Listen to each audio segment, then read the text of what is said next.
Salut les amis de la data. Aujourd'hui, nous allons travailler sur un ensemble de données sur le cancer du sein. La base de données contient trois répertoires. Le répertoire bénigne, maligne et normal. Le répertoire bénigne comprend 891 fichiers images. Le répertoire maligne comprend 421 fichiers images. Et enfin, le répertoire normal contient 266 images. Alors, à quoi contient le répertoire bénigne? Nous avons la tumeur bénigne qui caractérise tout simplement les répertoires bénignes, qui est tout simplement le grossissement anormal et sans gravité immédiate d'une partie du corps. Le répertoire maligne représente tout simplement la tumeur maligne, qui est une tumeur caractérisée par une prolifération anormale des cellules. Alors ici nous avons le lien tout simplement de notre dataset que je mettrai dans la description de cette vidéo, que vous allez effectivement retrouver sur la plateforme Kaggle. Justement ici nous avons nos données, nos images ici. Si vous voulez télécharger ce dataset, c'est très simple, il suffit juste de cliquer sur ce bouton que vous voyez ici. Donc download, qui pèse effectivement 204 MB. Vous le téléchargez et vous allez le retrouver dans le répertoire téléchargement. Justement ici. Vous allez le retrouver ici. Voilà. Alors j'ai décompressé ce dossier et le renommé en cancer du sein. Donc j'ai renommé ce dossier que j'ai téléchargé, c'est-à-dire mes données. Je l'ai renommé en cancer du sein. Et dans ce dossier, vous allez trouver ces trois répertoires: normal, maligne et bénigne. Donc c'est vrai que c'est en anglais, mais je le lis en français, tout simplement. Une fois que c'est fait, alors on va effectivement installer deux bibliothèques ici. Donc vous lancez Anaconda, le prompt de votre Anaconda. On aura besoin de Keras et TensorFlow. Keras qui est une API destinée pour le deep learning, bien sûr, et TensorFlow qui est un framework pour le deep learning, mais ayant le socle de l'API Keras. Donc je vais installer les deux.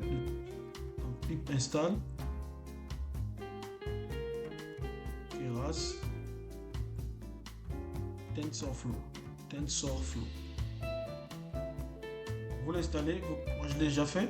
Cliquez sur la touche entrée, ça sera installé. Deuxièmement, ce que nous aurons besoin d'une bibliothèque appelée Venzi. Cette bibliothèque est spécialisée tout simplement pour tout ce qui est images, pour faire du deep learning, vision par ordinateur, travailler avec des images. Donc cette bibliothèque joue en fait plusieurs rôles, dans le sens où il gère par défaut la partie pre-processing tout simplement de vos images. Donc, au lieu de perdre du temps sur le data pre-processing sur des images, qui peut effectivement prendre du temps pour effectivement travailler avec des images, comme vous pouvez le constater, ce sont des données non structurées et c'est pas facile. Et grâce à cette bibliothèque, vous avez la possibilité de gagner en temps, d'être beaucoup plus productif grâce à cette bibliothèque-là pour travailler sur tout ce qui est image, mais qui est destiné tout simplement pour le deep learning. Voilà. Vous copiez le lien de cette bibliothèque, vous copiez, vous venez ici sur le prompt d'Anaconda, vous faites un clic droit et vous validez par la touche entrée.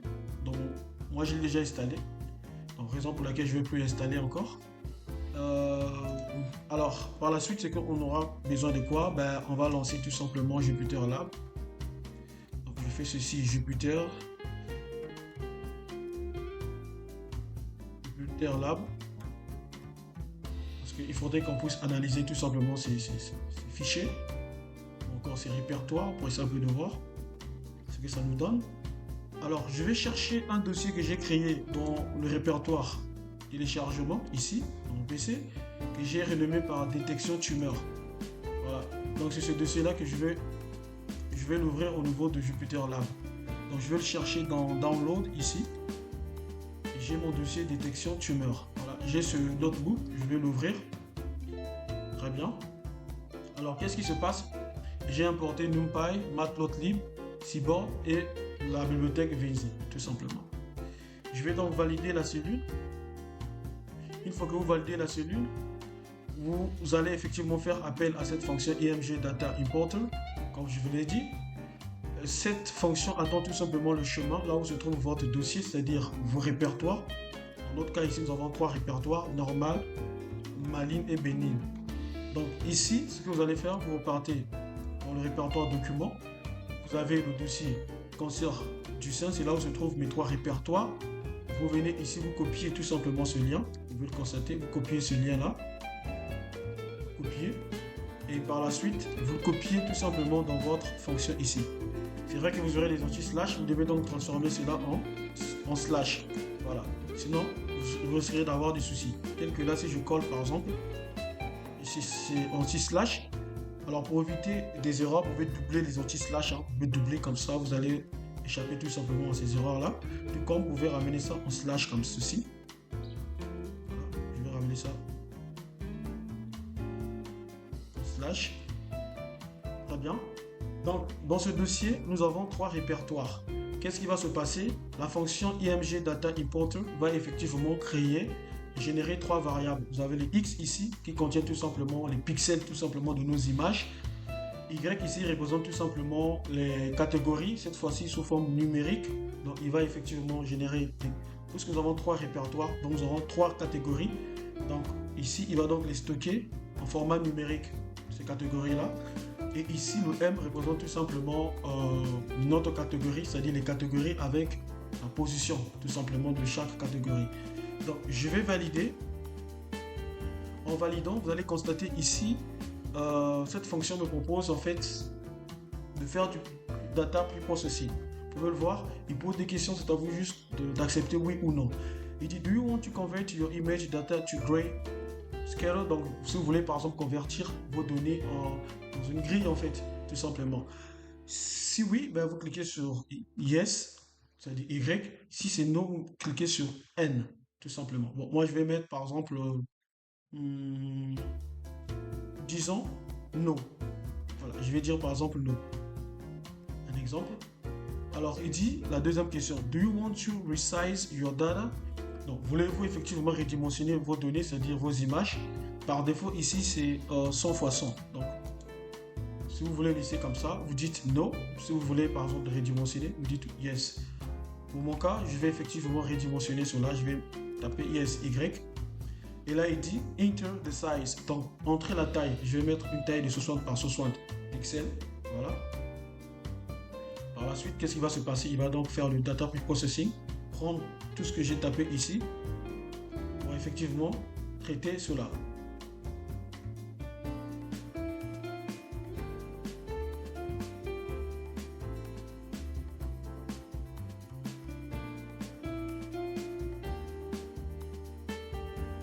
Bien. Et par la suite, il demande quoi? Do you want to normalize your data? Donc, si vous voulez normaliser vos données, c'est toujours important de normaliser les données, puisque en data science ou en machine, disons en data science, machine learning, deep learning, quand vous allez construire vos modèles, c'est toujours important en fait de normaliser vos données pour permettre effectivement un bon apprentissage tout simplement de votre modèle tout simplement. Voilà. Et ce que je vais faire ici, je vais effectivement normaliser cela, mettre mes données sur une même échelle. Voilà ce qu'on appelle la normalisation. Donc je vais dire yes. Et par la suite, il dit do you want to save your data? Bon, yes ou no. Je n'ai pas envie de sauvegarder mes données, donc je vais tout simplement dire no. Donc je dis no. Voilà. Et par la suite, je vais utiliser le shape pour voir. Donc ici, j'ai 1578. Donc j'ai 1578, comme vous pouvez le voir ici, image sur pixels de 60 par 60 ici, donc 60 par 60, avec trois couleurs ici, RGB, donc R le red, le G le green, et le B c'est le blue. Donc j'ai trois couleurs ici. Voilà. Et je vais afficher aussi Y pour simple de voir, comme je vous disais, hein, il a récupéré tout simplement chaque catégorie ici. Il a donc attribué chaque valeur à chaque répertoire, donc sous forme de catégories, voilà, mais des valeurs numériques bien sûr, donc 0, 1 et 2.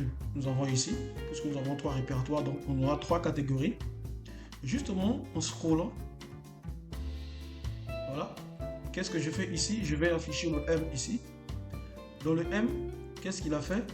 À la position, effectivement, cette catégorie, il a attribué la valeur 0. Et la catégorie maligne attribue la valeur 1 et la catégorie normale ici il attribue la valeur 2. Et qu'est-ce que je vais faire? Je vais effectivement transformer la variable y ici, qui est la cible, en un tableau NumPy, tout simplement. Donc, pour avoir un vecteur, rappelez-vous, en machine learning, c'est très important quand vous avez votre cible y, target, doit être un vecteur. Et ce que je vais faire ici, je vais convertir également, en fait ce dictionnaire-là en liste. Voilà. Et ici, nous avons une liste ici de nos catégories, bénigne, maligne et normale. C'est en anglais, mais je le lis en français. Et ici, j'ai une fonction de visualisation pour visualiser tout simplement mes images. Donc, je vais valider cela. Et je vais afficher l'image à la position 0 ici. Donc, quand je l'affiche ici, c'est bénigne. Voilà, tranquille. Et si je fais ici à la position, par exemple, 1, c'est normal. Donc, c'est en termes de catégorie. Hein. Vous pouvez le voir en termes de catégorie.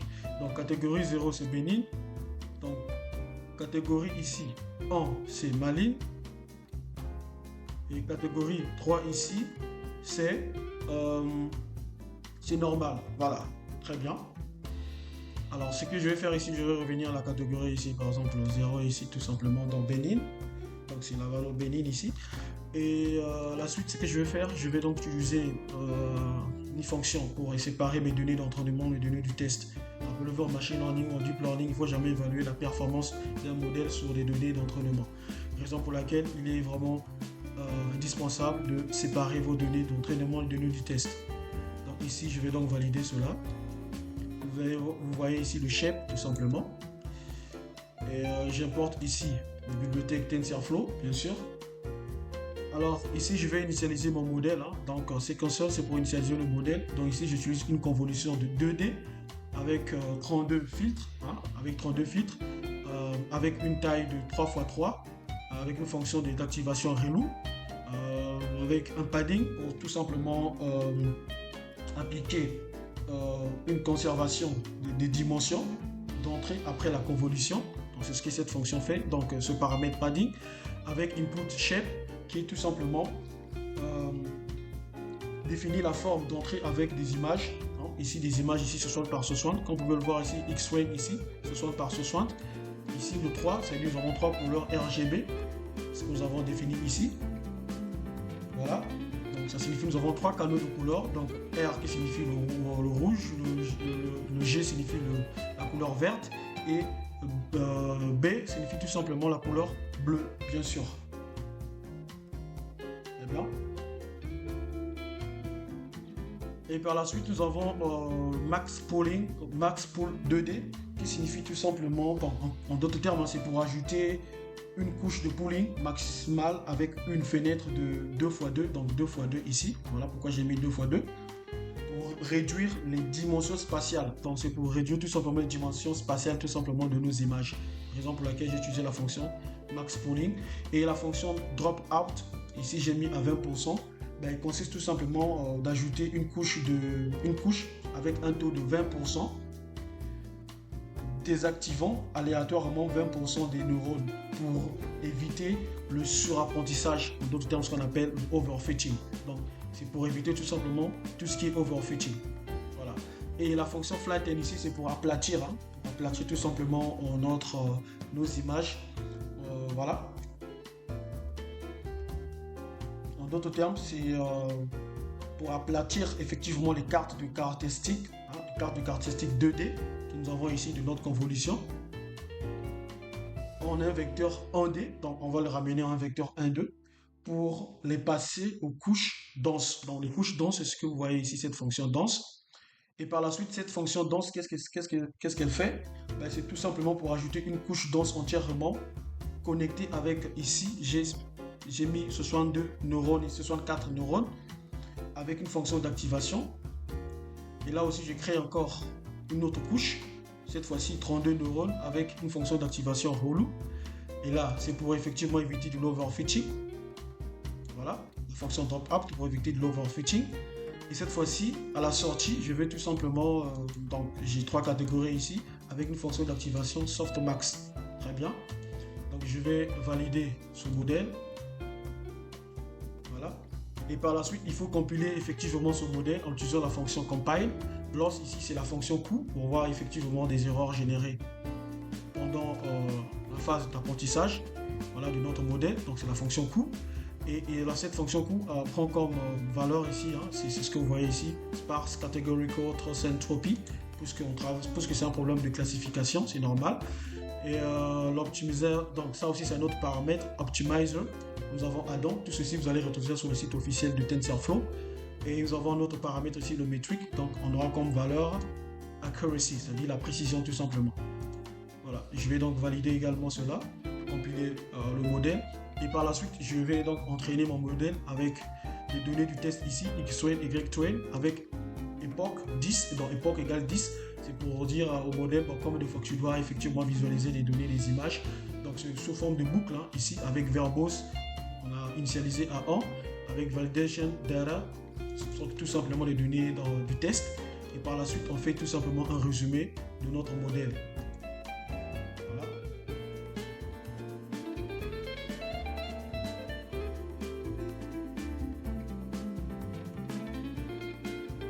Voilà.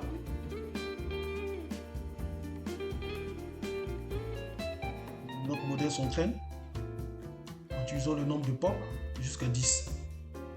Très bien.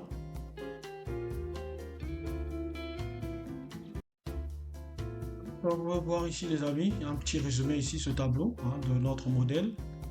Première colonne, ce sont des layers.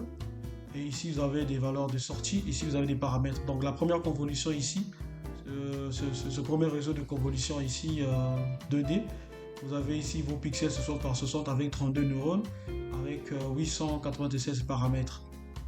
Le deuxième réseau de neurones convolutifs ici, nous avons 30 x 30, c'est-à-dire le pixel 30 x 30 avec 32 neurones ici, avec 9248 paramètres. En gros, ici, juste à la fin, vous avez ce petit résumé. Le total de paramètres ici, vous avez utilisé plus d'1 million qui pèse avec, voilà, avec une taille de 5,42 MB. C'est quand même énorme. Avec, ici, vous avez des paramètres d'entraînement. Des paramètres d'entraînement ici. Voilà, vous avez des informations ici, bien détaillées. Et là, la suite, c'est quoi? On veut évaluer tout simplement la performance de notre modèle. Donc, cette fonction génère deux variables, la fonction coût et la précision. La fonction coût ici, vous avez le lost et vous avez l'accuracy qui est la précision. Donc, le lost ici, c'est tout simplement la fonction coût générée ensuite la fonction, c'est-à-dire les erreurs générées par le modèle, tout simplement le taux généré par le modèle lors de l'apprentissage. Et en compilant, en validant tout simplement ces cellules, vous pouvez constater ici, nous avons 73 ici, comme 73 ici dans 0,73 et une précision de 0,78, ça veut dire 78%. Donc, notre modèle arrive à prédire tout simplement ces trois catégories hein, avec un score de 0,78. Alors, ce qu'on va faire ici, on va faire une prédiction tout simplement de prédiction. Donc, pour faire la prédiction, on utilise la fonction predict depuis en utilisant le modèle, c'est-à-dire notre modèle ici. À l'intérieur, on injecte tout simplement les X test.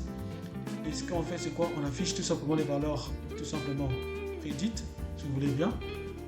Les catégories prédites, nous avons trois catégories ici. 0 qui fait allusion à bénigne, 1 maligne, 2 normal. Alors ça a l'air un peu flou, ces catégories-là. Normalement, on devrait avoir 0, 1, 2, normalement. Alors pour convertir cela, c'est très simple. Vous pouvez utiliser cette fonction Python depuis NumPy. Hein. Donc on fait appel à la fonction argmax. On crée tout simplement quand on utilise la boucle for pour effectivement convertir tout simplement ces valeurs en catégories, c'est-à-dire beaucoup plus lisibles et compréhensibles. Donc ici, j'ai fait appel à la fonction set et cette fois-ci pour effectivement afficher les catégories tout simplement de la fonction qu'on a stockée dans la fonction yClasses. Voilà, 0, 1, 2. Voilà, très bien. Et là, on fait une prédiction tout simplement sur nos données. En fait ici, en utilisant la fonction plot simple qu'on a effectivement créé hein, depuis le début. Hein. Et par la suite, c'est quoi? On stocke les valeurs du test, et cette fois-ci avec la cible qui est cette variable-là, prédite. Cette fois-ci, j'utilise qui est l'index. Hein. Ici, c'est l'index. Donc, j'utilise l'image à l'index 6. Donc, il me ramène ici, la prédiction ici, c'est bénigne. Et cette fois-ci, j'essaie de comparer, cette fois-ci, avec des données brutes. Quand j'essaie de comparer avec les données brutes ici, ça me donne aussi bénigne. Donc, il a effectivement bien, la prédiction, elle est vraiment correcte ici, sur cet index-là. Donc, une bonne prédiction. Bénigne, c'est très bien. Et par la suite, ici, j'utilise des métriques pour mieux comprendre en fait mes données. Qu'est-ce qui se passe? Ici, la catégorie 0, 75%, le recall ici 93, le F1 83, sur un total des images ici de 174. Pour la catégorie 1, ici j'ai 87, ici le recall 62, ici j'ai 73, sur un total de 88 images. Sur la catégorie 2 qui est normale ici, c'est 80, ici la précision de 84, j'ai 59 et j'ai 70 et là j'ai 54 tout simplement, sur un total de 84 images. Et voici la précision ou encore le pourcentage et le score ici final et 0,73 hein, 79 j'allais dire, sur un total tout simplement des images de 316. C'est-à-dire ce sont des images du test bien sûr, puisqu'on évalue tout simplement les données sur les données du test, le modèle sur les données du test. Donc si vous faites la somme de 174 plus 88 plus 54, vous allez trouver 316 effectivement. Et là, cette fois-ci, on utilise la matrice de confusion. Qu'est-ce qui se passe? Sur, en fait, ici, la catégorie 0 qui est le bénin, ici, voici le nombre de valeurs des images qu'il arrive à prédire. Et voici la valeur les valeurs, ou encore les images que le modèle, en fait, confond tout simplement. Donc, sur la catégorie 1, ici, le modèle confond tout simplement cette image comme maligne, alors que ça devait être bénigne. Et là également, il confond 5 images comme normales alors que ça devait être bénigne. Donc vous voyez, c'est cette confusion là. Voilà pourquoi on appelle ça matrice de confusion. Si vous faites la somme de tout ceci, vous allez retrouver cette valeur là, 194. Donc si vous prenez cette valeur, vous faites plus 7 et plus 5, vous allez retrouver 174 pour la catégorie 0, les bénignes. Vous faites la même chose ici pour la catégorie 1 qui est maligne ici. Il arrive à prédire 55 valeurs ici, 55 valeurs qui sont correctes, mais il arrive à confondre 32 valeurs ici comme bénigne, alors que ça devait être maligne. Et là aussi, il arrive à confondre tout simplement une image ici comme normale, alors que ça devait être maligne. Donc si vous faites la somme 32 plus 55 plus 1, vous allez retrouver 88. Donc ici, sur cette catégorie ici, numéro 1, c'est-à-dire qui est maligne, il arrive juste à prédire 55 images. Donc si vous faites 32 plus 1, ça fait 33. Donc il confond 33 informations. Maintenant pour plus de détails, donc il confond 32 images ici comme bénigne alors que ça devait être maligne. Il confond une image ici comme normale alors que ça devait être maligne. La même chose ici pour la catégorie 2. Au lieu de prédire tout simplement, donc il arrive à prédire tout simplement une seule, il arrive à prédire en fait 32 images ici comme normale. 32 images ici comme normale. Alors, qu'est-ce qu'il fait? Il confond tout simplement une image ici comme maligne alors que ça devait être normal. Il confond également ici 21 images ici comme bénigne alors que ça devait être normal. Donc, si vous faites 21 plus 1 plus 32, vous allez retrouver tout simplement 54, tout simplement. Voilà, 54. Voilà un peu la matrice de confusion pour mieux comprendre tout simplement les données. Et par la suite, si vous voulez par exemple sauvegarder votre modèle, vous utilisez la fonction save, spécifier le nom de votre modèle, c'est tout. C'est ce que je voulais partager avec vous les amis, voilà, pour traiter tout ce qui est vision par ordinateur avec le deep learning. Et effectivement, avec la bibliothèque Venzi, elle est vraiment très puissante pour traiter tout ce qui est image, au lieu de perdre du temps avec le code Python et autres. Vous pouvez utiliser cette bibliothèque pour effectivement avancer rapidement, pour gagner en temps, pour être beaucoup plus productif. Au lieu de gérer tout ce qui est data pre-processing avec des images qui pourraient peut-être prendre beaucoup du temps. Mais grâce à cette bibliothèque Venzi, vous avez la possibilité directement de vous lancer dans le code et dans les analyses tout simplement sur tout ce qui est vision par ordinateur. Merci. Et c'est ce que je voulais partager avec vous les amis. N'oubliez pas d'activer la cloche de notification et de partager cette vidéo et de commenter. Merci beaucoup et au revoir.